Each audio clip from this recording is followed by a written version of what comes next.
Quem achou, diga glória a Deus. Diz assim: ora, naqueles dias, multiplicando-se o número dos discípulos, houve murmuração dos helenistas contra os hebreus, porque as viúvas deles estavam sendo esquecidas na distribuição diária.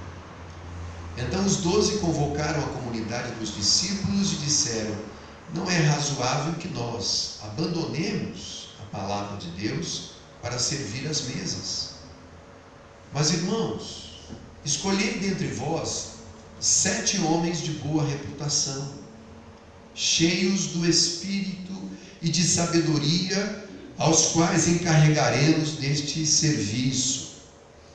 E quanto a nós, nos consagraremos à oração e ao ministério da palavra. O parecer agradou a toda a comunidade e elegeram Estevão, homem cheio de fé, do Espírito Santo, Filipe, Prócoro, Nicanor, Timão, Pármenas e Nicolau, prosélito de Antioquia. Apresentaram-nos perante os apóstolos e estes, orando, lhes impuseram as mãos. Crescia a palavra de Deus e em Jerusalém se multiplicava o número dos discípulos. Também muitíssimos sacerdotes obedeciam à fé. Amém. Que Deus nos abençoe com essa palavra, com esse compartilhar. Amém, amados? Você está pronto para ouvir? Amém? Glória a Deus.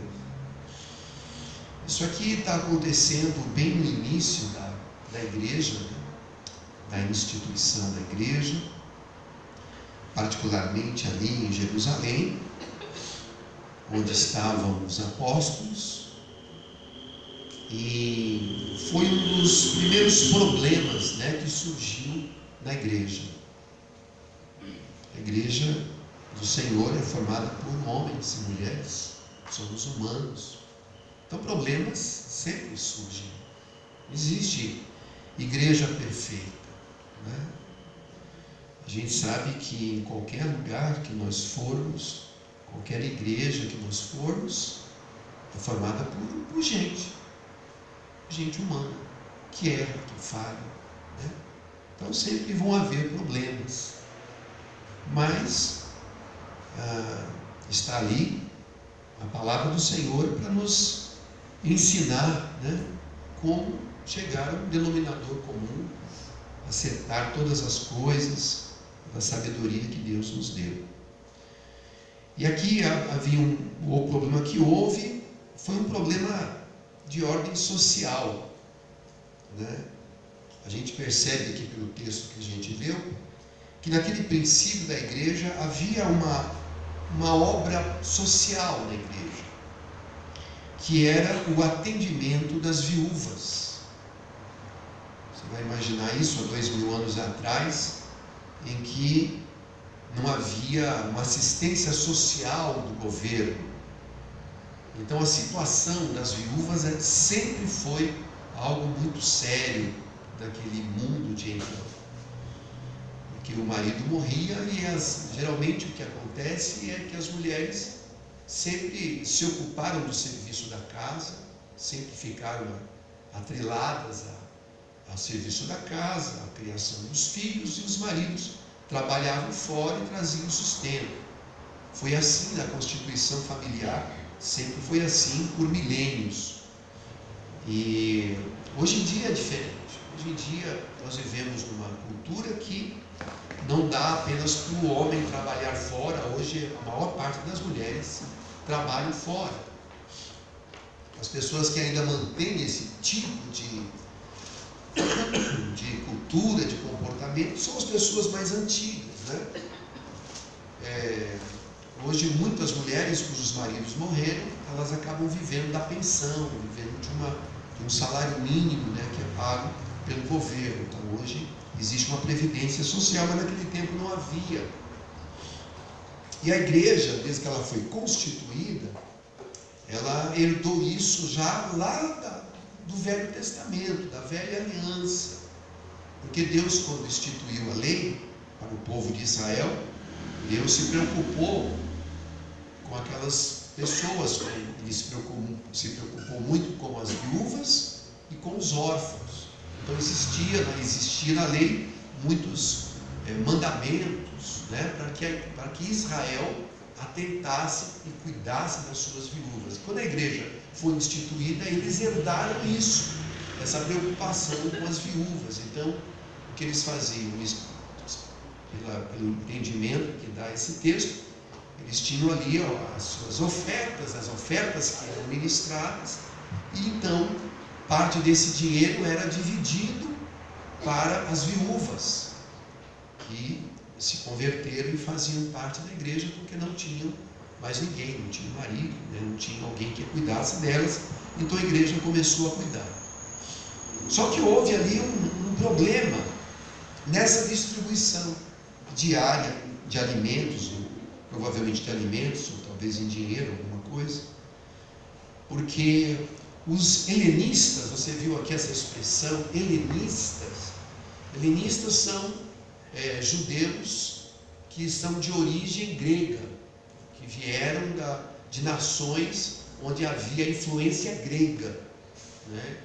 Os gregos eram chamados também de helenistas. Então, muitas dessas pessoas vieram para Jerusalém, não eram israelitas, né, que viviam em Israel, né? Eles eram de outras nações que vieram para Jerusalém. E ali houve uma certa murmuração, porque os helenistas achavam que as suas viúvas não estavam sendo esquecidas. Então, começou a murmuração. Murmuração nunca é uma coisa muito boa, né? Aliás, a palavra de Deus ensina muito sobre o perigo da murmuração. Murmuração são aquelas reclamações no meio do povo. Um reclamando para o outro, um falando mal para o outro, né? E a coisa fica meio que fervendo no meio do povo. Isso é a murmuração, né? E começou essa coisa a ficar crescendo no meio do povo. Em vez de já terem procurado os apóstolos, não, deixou aquele fermento ficar crescendo. A gente tem que tomar muito cuidado, irmãos, com esse tipo de fermento na igreja. Muito cuidado. A murmuração é algo terrível. A pessoa está descontente com alguma coisa, ela veio buscar uma solução, buscar as pessoas certas para conversar, começa a falar para um, falar para outro. É que a gente conhece, até pelo nome de fofoca, né? Começa a fofocar, começa a criar, a falar mal, né? Eu sempre brinco com os irmãos, né, que quando a pessoa diz assim, ó, não é que eu quero falar mal, quando a pessoa fala isso, é porque ela vai falar mal. Né? Então, já se conhece até a frase que a pessoa usa, né? Então a gente tem que tomar muito cuidado. E ali começou a ter esse sentimento no meio do povo, e isso acabou então chegando aos apóstolos. Então o que eles fizeram? Eles então reuniram a comunidade ali dos discípulos, né? Por quê? Porque eles pensaram, qual era o raciocínio dos apóstolos? É claro, um raciocínio muito óbvio, né? Eles disseram, não é razoável que nós abandonemos a pregação da palavra e fiquemos nos ocupando desse tipo de serviço, né? Que é um serviço necessário, um serviço importante, mas não faz parte do nosso chamado. O nosso chamado é a pregação, o ensino da palavra, né? Esse é o principal chamado, né? Apostólico, chamado pastoral, sempre foi assim, né? Então não é, eles dizem assim, irmãos, não é razoável que a gente abandone para ficar ocupando dessas coisas. Então eles deram uma instrução para os discípulos, para a igreja. Sabe o que vocês vão fazer? Vocês vão escolher dentre vós 7 homens. Vão escolher 7 homens dentre vós.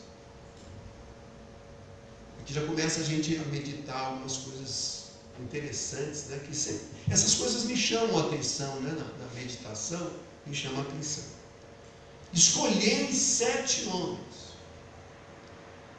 A gente vive um tempo um pouco complicado, a gente tem uma série de influências do meio evangélico.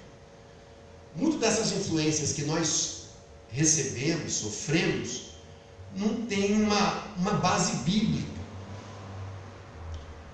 E qual é a regra de fé dos cristãos na terra? Deveria ser a base da nossa fé, da nossa conduta, da nossa vida, tem que ser o que está escrito aqui.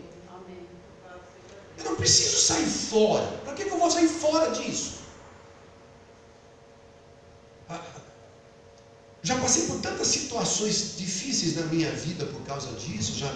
Já fiz parte de muitas igrejas e cada hora vem uma coisa, uma orientação, uma instrução, e sempre aquela coisa. Mas se Deus revelou, não está na Bíblia, mas se Deus revelou, peraí, se você abrir para haver qualquer revelação fora da Bíblia, nós estamos perdidos, gente, porque não tem fim.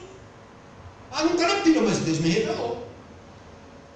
Não está na Bíblia, mas Deus revelou pro fulano de tal, revelou para o profeta, revelou lá para o pastor, revelou, mas não está na Bíblia, mas uma revelação nova. Se você se abre para revelações novas, isso não tem fim.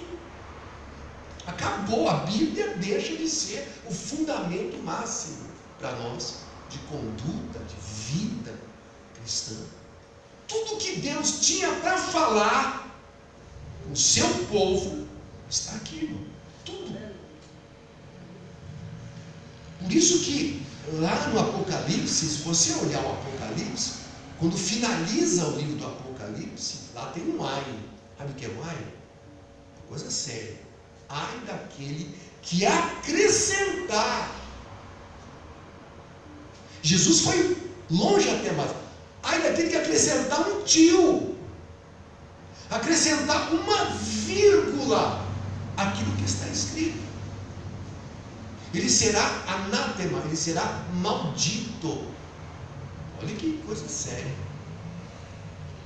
Então, por que eu vou procurar revelações fora daqui?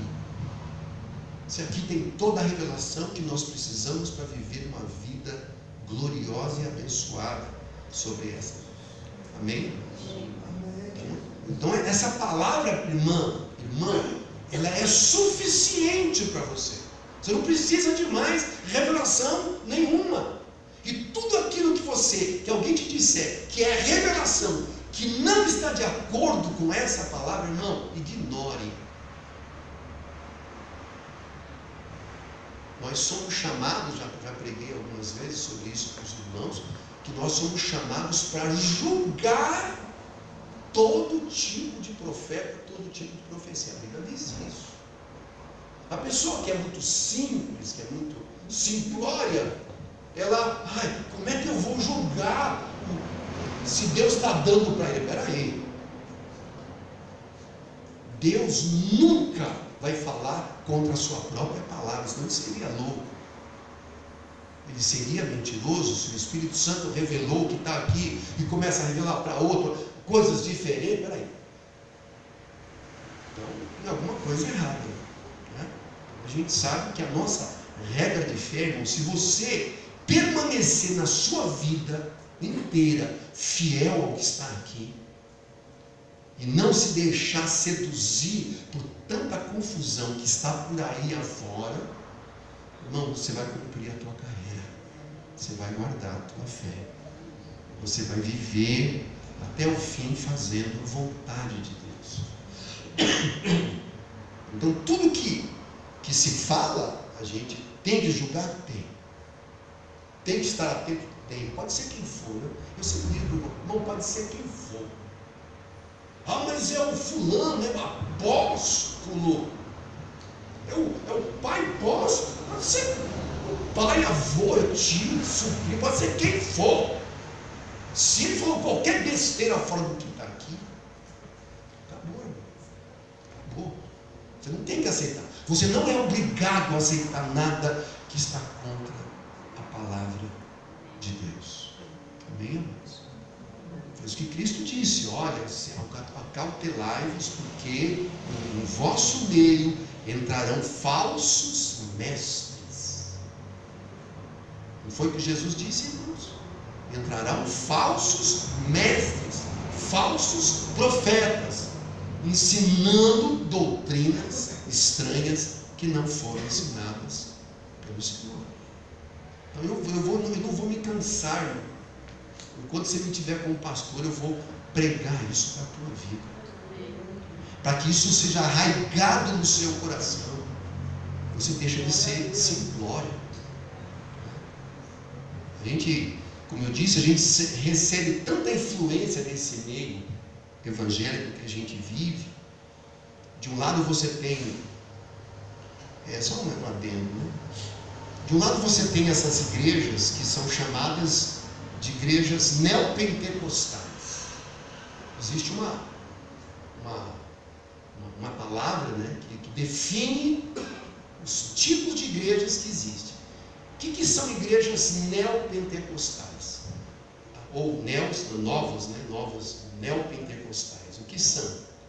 Elas não são igrejas pentecostais no sentido que era antigamente, quando surgiram as igrejas pentecostais no início do século XX, quando surgiram lá nos Estados Unidos, que tinham como escopo batismo com o Espírito Santo, tinham a manifestação de dons espirituais, assim, né? Então, aquelas igrejas pentecostais clássicas, né, que sempre existiram ao longo dos primeiros 80 anos, os primeiros 80 anos que houve, né, desse movimento chamado pentecostal, que as grandes expressões são a Igreja Assembleia de Deus, que é do começo do século, a Igreja Congregação Cristã no Brasil, Brasil para Cristo, né? Enfim, as igrejas mais antigas, né, são as igrejas tradicionais. A partir da década de 80 surge um novo movimento que é chamado movimento das igrejas chamadas neopentecostais. Qual é a diferença dessas? Essas igrejas neopentecostais não são pentecostais na sua natureza. As neopentecostais são essas igrejas de televisão, igreja da Internacional da Graça, né? Acho que é isso, igreja, tudo assim, megalomania, né? Igreja mundial, igreja internacional, igreja universal, né? Engloba tudo. Essas igrejas são chamadas, né, igreja agora do poder, do trono, não sei das quantas, né? Essas igrejas são chamadas de neopentecostais. O forte delas é aonde? É a televisão, o rádio, a mídia. É por aí que eles entraram, a mídia. Então, todo o esforço deles é para entrar na mídia, para influenciar multidões. Isso eles têm conseguido. E todas as igrejas pequenas que querem crescer, acabam, bom, se eles estão crescendo, o que a gente pode fazer? Aí vão tentar imitar. Toda igreja pequena quer imitar as igrejas grandes para chegar, mas querido, não adianta querer imitar. Porque os poderes que eles têm na televisão, no rádio, aí, ninguém supera. Né? Não supera. Né? A mídia é muito forte. Nós vivemos um tempo em que a mídia é poderosa. Né? Isso no âmbito político, né? Como que os políticos eles dominam o nosso país através da televisão, do rádio, né? Agora nós vamos ver agora, época de eleição, vocês vão ver aí a televisão, né? Como é forte isso, é muito forte. Então, todo político, qual é o sonho de todo político? Comprar uma rádio.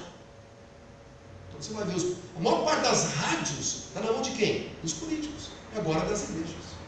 Porque eles sabem o poder que a mídia tem. A mídia realmente é essa grande força, né? E ali, todos nós acabamos sendo influenciados. Então a gente vê que às vezes a nossa teologia pessoal, muitas vezes está influenciada por esses movimentos.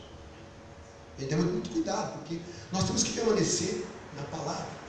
Uma das coisas fortes dessas igrejas neopentecostais é o chamado, a teologia da prosperidade. É mais forte, né? Que essas igrejas, onde que essas igrejas neopentecostais crescem? Elas crescem em país pobre. Elas crescem onde tem pobreza. Essas igrejas não conseguem ficar fortes na Europa, por exemplo. Não conseguem ficar fortes nos Estados Unidos, no Canadá. E quando elas têm algumas igrejas nessas nações, eles atingem as pessoas pobres, como os latinos que estão vivendo em subemprego lá nos Estados Unidos. É esse tipo de público que eles atingem. Eles só atingem com essa teologia da prosperidade somente pessoas pobres. Nos países ricos, eles não conseguem entrar porque essa teologia não faz sentido para quem tem uma vida razoável, quem tem dinheiro, tem um bom emprego, né? Esse tipo de teologia não faz sentido. Mas o nosso país, que é um país ainda que tem bolsões de pobreza muito grande, nós temos gente milionária e temos gente vivendo na miséria nesse país. Então faz sentido, eles conseguem entrar. Abre lá, você vai ver que essa teologia da prosperidade é o forte dessas igrejas neopentecostais. E a gente também sofre influência, hoje talvez menos, mas das igrejas chamadas pentecostais, que eu falei para os irmãos que se iniciaram no começo do século. Toda uma nomenclatura que a gente não conhecia, mas que não está na Bíblia, mas que o pessoal repete. Um dia eu estava vindo de carro e eu peguei sempre livro, né? Vou dar uma olhada aqui dessas rádios. Aí entrei numa rádio. O que eles falavam? Não, esse irmão é labareda. O irmão é labareda. Jesus, o que é isso, né? Eu acho que imagino que ele está falando do fogo, sei lá, alguma coisa assim. A gente vê expressões que acabam passando, sapatinho de fogo. Sapatinho de fogo. Eu nunca vi apóstolo Paulo falar de sapatinho, canela de fogo. Talvez vocês ouvem falar, né? Essa aí é uma influência dessas igrejas chamadas. Eu não estou falando, irmão, as igrejas pentecostais têm uma tradição, essas igrejas sérias. Falando de igrejas que acabam tendo coisas muito estranhas, né? Que você ouve falar. Eu vi dois irmãos conversando, falando assim: não, olha, esse aqui, não, é do manto. O que é do manto? Do manto, porque ele vai para o monte, orar no monte. Bom, se você parar para pensar, para um pouquinho, para pensar nessas coisas. Essas coisas não têm uma origem bíblica, nunca vi apóstolos de Deus pregando isso, Cristo pregando isso, ao longo desses 2000 anos de história da igreja. Nunca se ouviu falar essas coisas. Por que a gente tem que aceitar tudo isso como sendo a coisa mais normal do mundo? Mas não é normal. O pessoal pensa: nós vamos pegar o teu nome e vamos levar para o monte. Por quê? Por que o monte tem essa atração? Se você parar um pouquinho para pensar, o que é esse negócio de monte? Não, da ideia de alguns, é porque o monte é mais alto. Então Deus está no céu, então eu estou mais perto de Deus do que eu estou embaixo aqui, no vale ou no plano, né? Porque não existe nada dentro da aliança de Deus que aponte para você ir orar no monte. Existe algum versículo que fala? Não. Se você olhar no Antigo Testamento, sabe quem que usava os montes? Os idólatras. Aqueles que adoravam Baal. Onde que eles edificavam os ídolos nos altos dos montes? Porque eles tinham essa ideia. Não tenho nada contra. Você quer orar no monte? Vai orar no monte. Mas não pense que o monte é melhor do que a tua casa. O monte não é melhor que a sua casa, né? Mas as pessoas, irmãos, são tão supersticiosas que falam que vai orar no monte, levar meu nome para eu ver lá as pessoas ligando. Se você mandar teu nome agora, eu vou levar o teu nome no monte. E a pessoa, quem é que assiste esses programas? Gente simples. Gente muito simples que assiste. Você vê, começa a ouvir as pessoas que falam no rádio. Quem são essas pessoas? É gente simples. Sabe? Porque a pessoa que tem um pouquinho mais de luz, de entendimento, irmão, ele não vai ficar atrás dessas coisas. Não, quem tem o pão da vida, irmão, você não precisa de migalha. Você tem o pão da vida, que é o Senhor Jesus, que a palavra dele é suficiente. Então, meu irmão, minha irmã, eu falo essas coisas para te dar luz, sabedoria, para que você realmente compreenda que nunca precisou dessas coisas, irmãos. Vamos continuar. Ele disse: escolhei dentre vós 7 homens de boa reputação. Presta atenção aqui, irmãos. Aqui alguém poderia dizer, né? Tem negócio que todo mundo que vive, que é outra influência grande, que às vezes é boa e às vezes não é. Que é a questão da revelação. Né? Hoje em dia, uma das influências é a questão da revelação. O povo vive atrás de revelação. Como é que atrai? Por que essas coisas de revelação atraem tanto as pessoas? Atrai porque as pessoas trazem isso dentro de si. Todo mundo gosta dessas coisas, de saber o futuro. De saber o futuro, de saber o que vai acontecer comigo. De saber com quem eu vou casar. Né? Mesmo que não é cristão, ele fala em cristão, pessoas lá no mundo. Né? A gente era do mundo, a gente vivia no mundo. Como é que essas coisas atraem a gente? Né? Tem alguém que fale do meu futuro. Alguém que fale o que vai acontecer. O emprego que eu vou.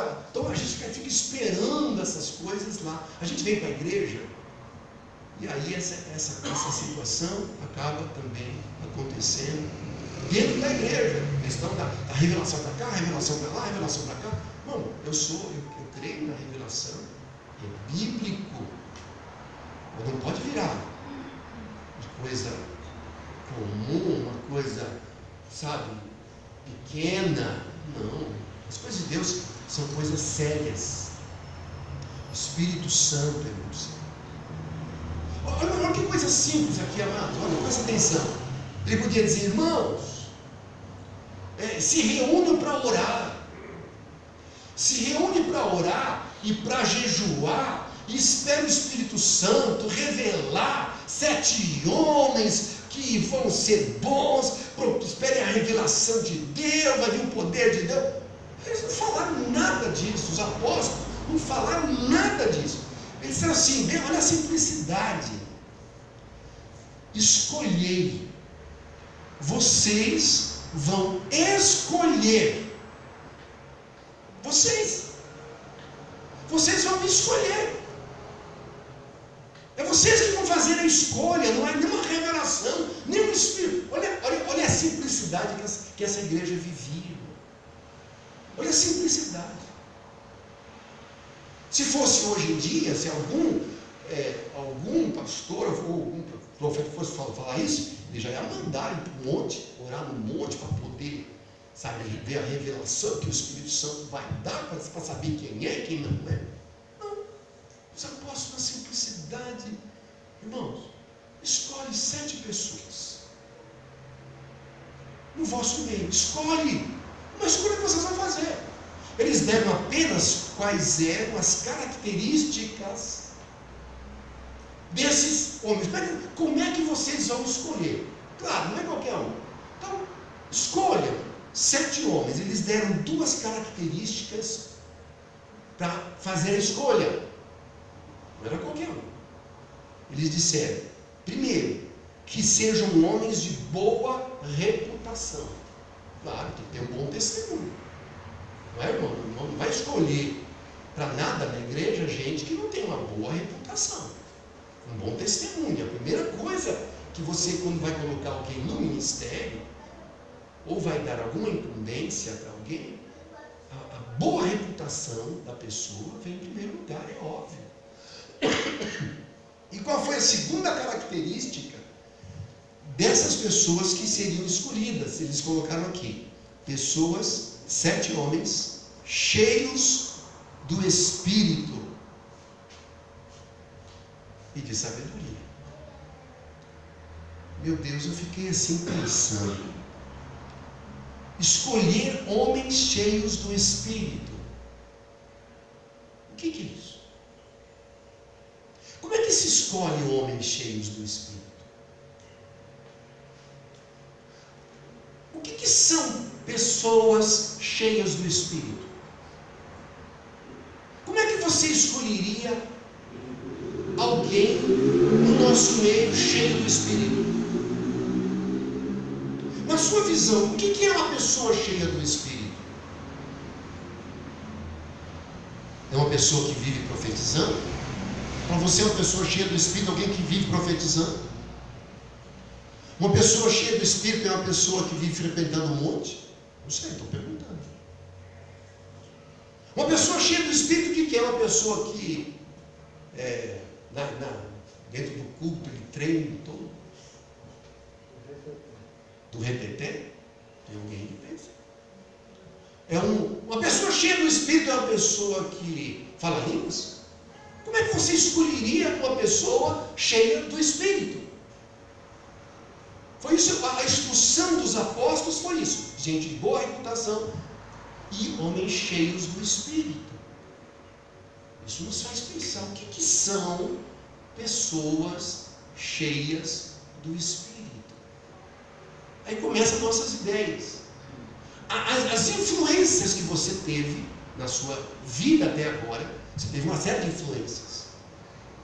Essas influências que dão no teu coração, na tua mente, essas influências já mostram o que você pensa, o que é uma pessoa cheia do Espírito.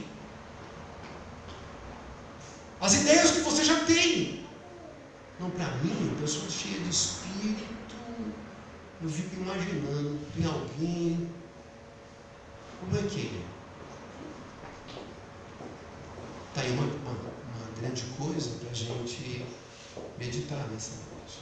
O que é uma pessoa cheia do Espírito? Não deve ser uma coisa complicada, não?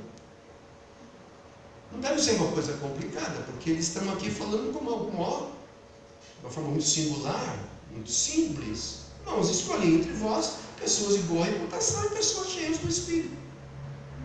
Para eles, uma pessoa cheia de Espírito, era algo que eles sabiam o que era. Eles sabiam o que era, não era, nossa Senhora, o que é isso?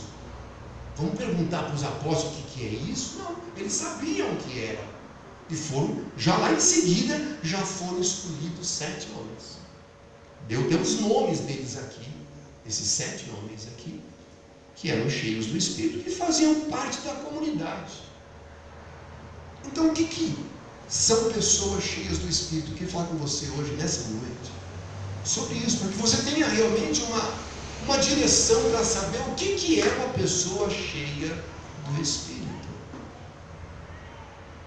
Não é do reteté, não é quem vai no monte, não é quem é do manto, não é quem é do mistério. Olha que coisa, eu ouço tanto isso, do mistério. Que mistério é esse? Se é mistério, fez, nunca vai saber. Que mistério não se sabe. Tudo que alguém fala que é mistério, não se sabe o que é. Não é que é mistério. As pessoas usam isso, essas nomenclaturas, essas invenções. Eu não sei de onde que vem tudo isso, e o povo vai repetindo. Todo mundo vai repetindo. Deixa-me falar contigo sobre pessoas cheias do Espírito. Paulo ensinou sobre isso. Paulo ensinou como é que você identifica uma pessoa cheia do Espírito. Nós vamos ler esse texto agora, que está no livro de Gálatas. Se você puder abrir comigo no livro de Gálatas, nós vamos meditar um pouquinho sobre o que é uma pessoa cheia do Espírito. Você vai ver agora. Gálatas 5. Gálatas capítulo 5. Nós vamos ler aqui a partir do verso de número 22. Um texto que você conhece, mas é um texto que ensina para você saber identificar o que é uma pessoa cheia do Espírito. Aqui está. Verso 22. Ele diz o seguinte: mas o fruto do Espírito Presta atenção.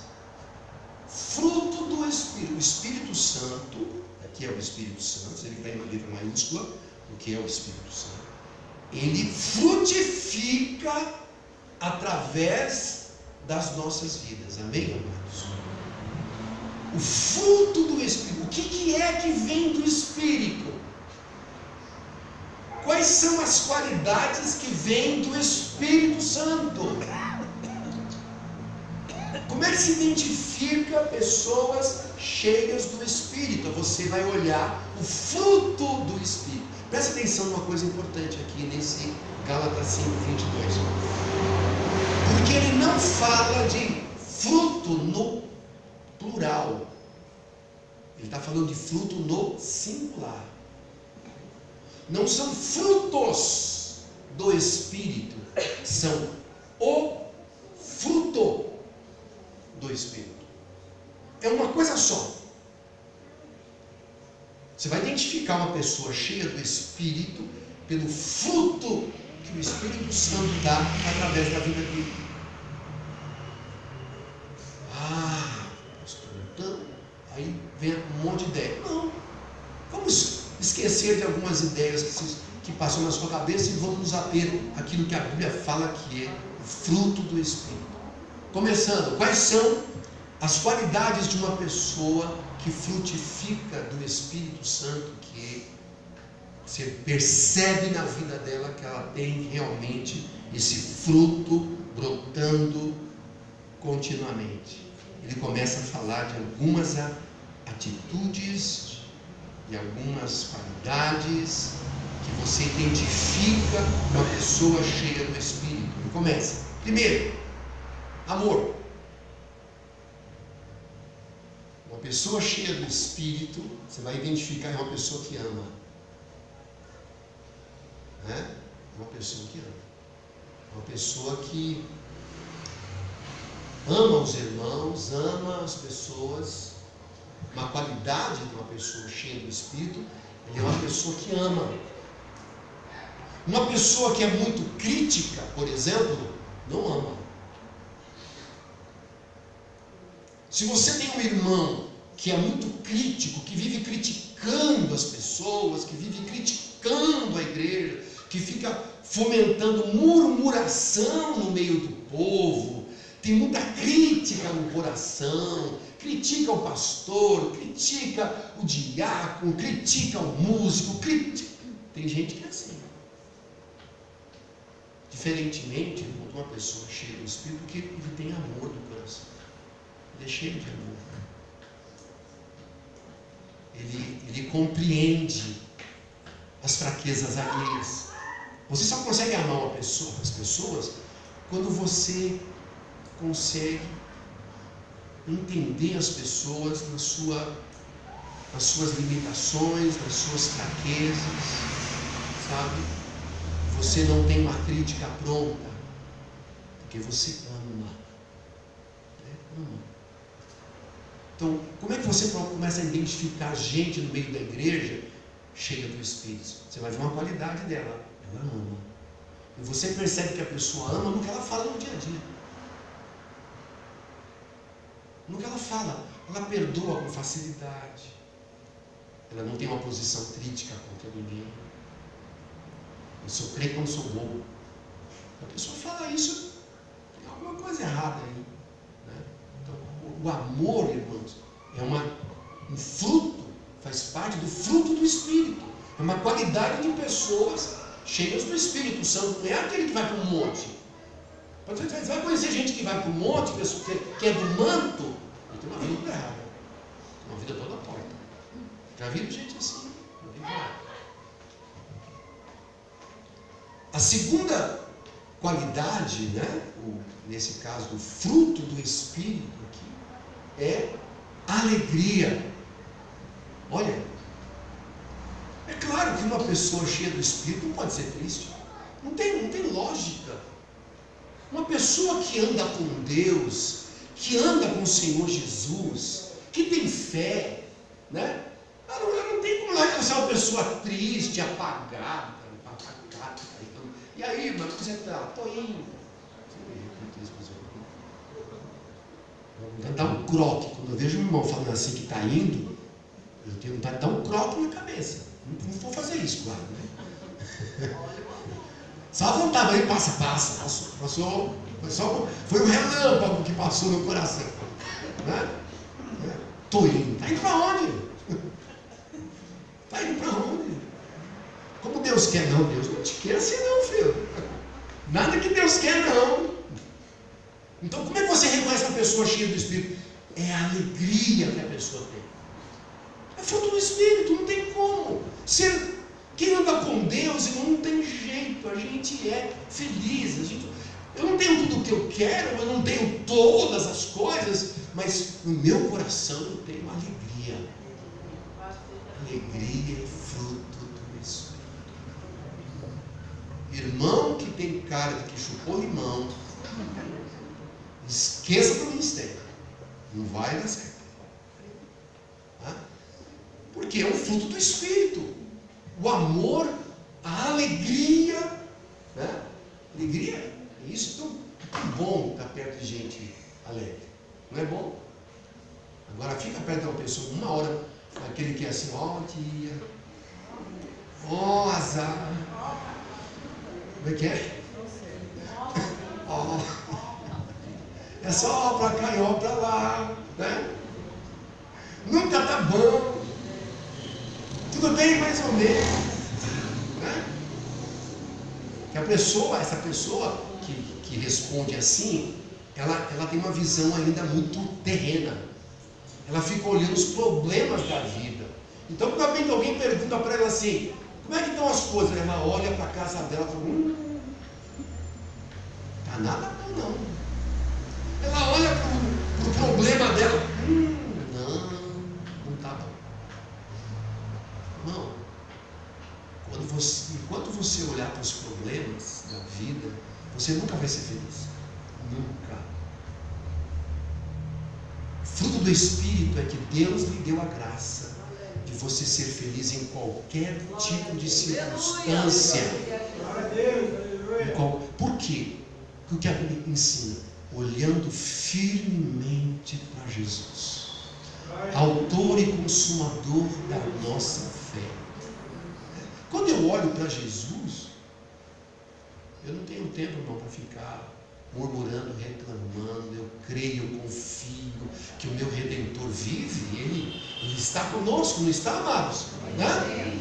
A gente não vai só cantar isso aqui, não, é verdade. O Senhor está conosco todo o tempo todo. Ele que nos guarda, irmão. O Senhor, uma coisa que a gente vê na Bíblia, você tem que viver o que está aqui. A palavra do Senhor transmite segurança. Essa palavra viva transmite segurança. Eu liguei o rádio também essa semana. Aí as pregações é tudo igual. Parece que eles estudaram na mesma escola. Parece que tudo estudaram na mesma, falam as mesmas coisas.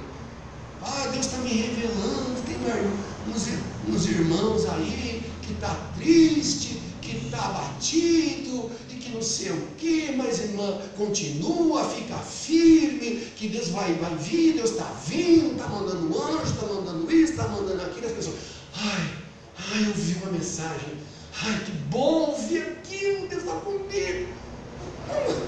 Você não precisa ir longe. O Senhor Jesus disse, irmão, nunca te deixarei, jamais te abandonarei. Porque você tem que acreditar na boca de um homem falando do rádio, quando você tem a palavra de Deus que já foi liberada sobre a tua vida.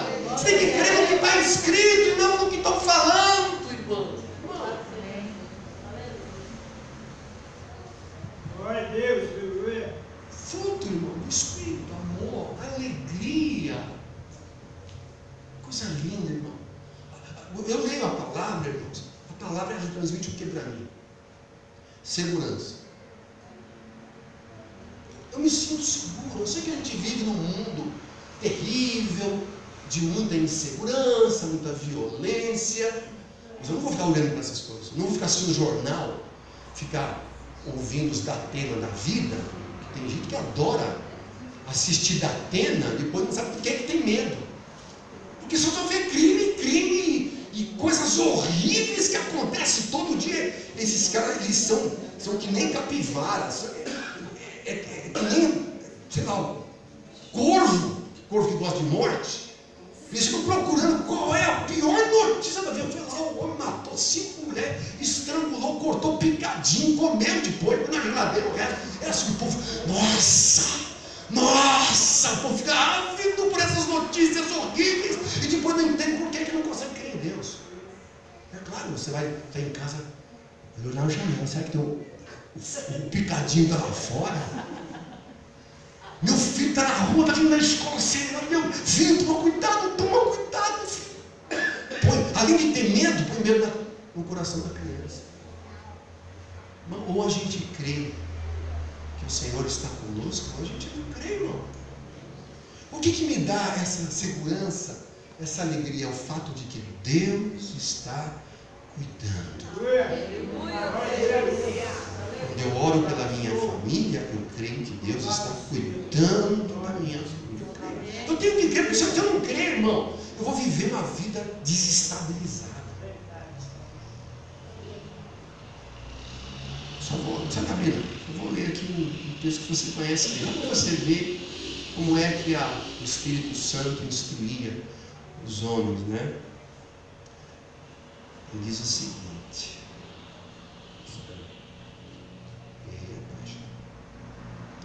Olha só. Bom, isso aqui é a palavra de Deus. Você tem que crer nisso aqui, ó. Olha o que você tem que crer. O que habita no esconderijo do Altíssimo e descansa, olha aí, na sombra do Onipotente, ele diz ao Senhor: Senhor, Tu és o meu refúgio e o meu baluarte, Deus meu, em quem confio. Isso deveria estar na nossa boca o tempo todo. Olha só. Pois Ele, o teu Deus, te livrará. Aleluia. Aleluia. Do laço do passarinheiro, da peste perniciosa. Ele vai te cobrir com as suas penas e sob as suas asas você estará seguro. Você não se assustará do terror noturno, nem da seta que voa de dia, nem da peste que vos propaga nas trevas, nem da mortandade que assola ao meio-dia. Cairão 1000 ao teu lado e 10.000 à tua direita, mas você não será atingido. Glória a Deus! Irmão, é isso que você tem que crer nisso. Não é o da pena, não é esses programas de crime, irmão. Desliga essa televisão.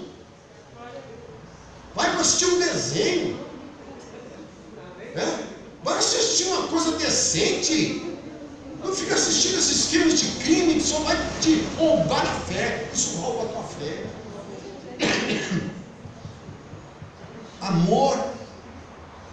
Olha que coisa linda as coisas do Espírito. Amor, alegria. Qual é a próxima? Paz. Oh, coisa linda é ter a paz do Senhor no coração. Fruto do Espírito. Fruto do Espírito. Quem é cheio do Espírito, irmão? Uma pessoa cheia de paz. Tem paz. Tudo bem, irmão? Graças a Deus. Chega de falar, estou indo, tá? Por favor. Ah, não, pastor, a gente tem que mentir se a gente não está. A gente vai mentir, a gente tem que ser sincero, falar o que sente. É porque você é uma pessoa carnal e vazia do Espírito.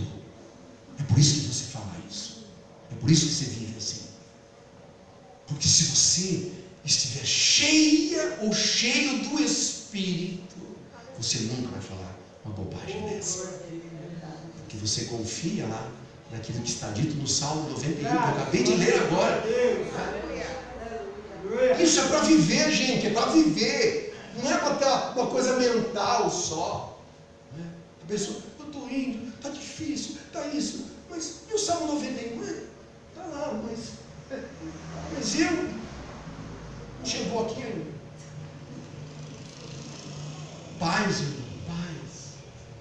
Uma das coisas que me conquistou em Cristo foi exatamente a paz, uma coisa que que eu não sentia quando eu era bem jovem, a paz de Cristo. Cristo disse: a minha paz eu dou para vocês. Ele deu para mim. Ele deu para você. O que você está fazendo com a paz de Cristo? Eu não dou como o mundo a dá. Preste atenção nisso. Porque às vezes a tua concepção de paz é uma concepção mundana. Você tem uma concepção de paz do mundo, não de Deus. Como é que é, pastor, essa concepção mundana da paz? Pessoas que têm uma concepção mundana de paz são aquelas pessoas que assim, ele quer que tudo esteja bem, tudo esteja perfeito, tudo esteja no seu devido lugar, para eu dizer, agora estou em paz. Essa é a ideia do mundo. O mundo pensa assim. Como é a ideia do mundo? Está numa praia, no sol, deitado numa rede balangando, tomando água de coco. Que paz! Não, isso é, meu irmão, a paz de Cristo, você pode estar no meio de uma guerra, mas o teu coração goza de paz sobrenatural. É uma paz sobrenatural. É fruto do Espírito. Você quer identificar uma pessoa cheia do Espírito? Ela tem paz no coração. Amém, amados? Amém. Uma pessoa que tem amor, que ama, perdoa. É uma pessoa que tem alegria, uma pessoa que tem paz. Continuando. Ela tem longanimidade. Nossa, que palavra estranha. O que é longanimidade? Longanimidade, irmão, é uma paciência longa. Uma paciência sem fim. Deus, ele é longânimo com você e comigo. Porque, racinha. Um dia eu ouvi um pastor falar uma vez que eu achei engraçado, mas achei a maior verdade. Fez uma pregação e disse assim: olha, irmão, a única pessoa que gosta de crente é Deus. Ô povinho, nós somos difíceis, irmão. Ai de nós se não fosse a longanimidade de Deus, a paciência de Deus conosco. Não é, irmão? A gente já fez tanta barbaridade na nossa vida, falando tanta bobagem. Deus tem longanimidade. Aí ele diz: sabe o que é o fruto do Espírito? Longanimidade. Tem gente em pavio curto, está vazio do Espírito. Gente de pavio curto é gente vazio do Espírito. Porque gente que está cheia do Espírito, ele é longânimo, ele tem não só a paciência, o ânimo, sabe? Ele sempre vai além, anda sempre uma milha a mais. Foi isso que Cristo ensinou. Olha, anda com o teu próximo uma milha a mais. Se ele precisar do teu casaco, dê até a capa para ele. Tá? Isso é longanimidade. Bom, a gente tem que ter paciência uns com os outros, muita paciência. E não é paciência, é longanimidade, que chama essa virtude. Tem que, ai, não aguento aquela irmã, não aguento aquele irmão, olha, haja paciência. Longanimidade é um fruto do Espírito. As duas outras que ele fala aqui, vou terminando já, é benignidade e bondade. Parecem dois sinônimos, mas na verdade são duas situações diferentes. Que a pessoa que é benigna, né? Por que é um fruto do Espírito? Porque são as qualidades de Deus, que é transmitido a nós através do Espírito Santo. Quem tem o Espírito Santo tem essas qualidades dentro de si. Temos isso. Temos apenas que liberar essas coisas, né? Benignidade é a pessoa que tem uma característica de bondade. A bondade aqui é mais a ação. Benignidade é a virtude que você está sempre procurando o bem das pessoas. Isso é benignidade. Eu sempre estou procurando o bem das pessoas. Não é só o bem da tua família. Não é só o bem dos teus filhos. Não é só o bem do teu marido e da tua esposa. É você, uma pessoa benigna, é uma pessoa que sempre procura o bem, sempre trabalha pelo bem. Isso é ativo, né? Ela tem um bem. A bondade é a benignidade em ação. É você já fazendo o bem sempre. Paulo dizia isso: enquanto depender de vocês, mantenham a paz e façam o bem. Eu sempre ensino isso. Terminando, ele fala ainda da fidelidade, que é outra qualidade, né, de quem é cheio do Espírito. É gente fiel. Fiel na igreja, fiel no ministério, fiel com Deus. Dá uma coisa na mão dessa pessoa, ela é fiel. A pessoa cheia do Espírito, ela é fiel. Então não é a gente do manto, não é quem vai no pulpão, não é quem profetiza, não é a gente que fica, sabe, nessas sapatinhos de fogo, essas coisas. Não, irmão. Não. Gente cheia do Espírito é aqui, ó. E a última coisa que ele fala aqui, depois da fidelidade, não, duas coisas, que é a mansidão. É uma pessoa mansa. Moisés foi chamado o homem mais manso do mundo. Lembram disso? Moisés era um homem difícil, hein? Um dia ele viu lá um cara batendo lá no outro lá e falou: matou o cara. Matou e enterrou. O cara era fera, hein? Moisés era durão. Moisés era pavio curto. Mas andando com Deus, ele se tornou o homem mais manso da terra. Fruto do Espírito. Quem anda com Deus não tem jeito, você vai crescendo nesse fruto, né? Nessas virtudes. E a última é a domínio próprio. Pessoas que têm domínio próprio. A gente tem que ter domínio próprio em todos os sentidos. Quem é descontrolado na comida, né? Sempre tem um lugarzinho para mais um garfo, mais um. Vou pegar só um pouquinho. Faltou um pouquinho. Vou pegar outro baitelão, outro pratão.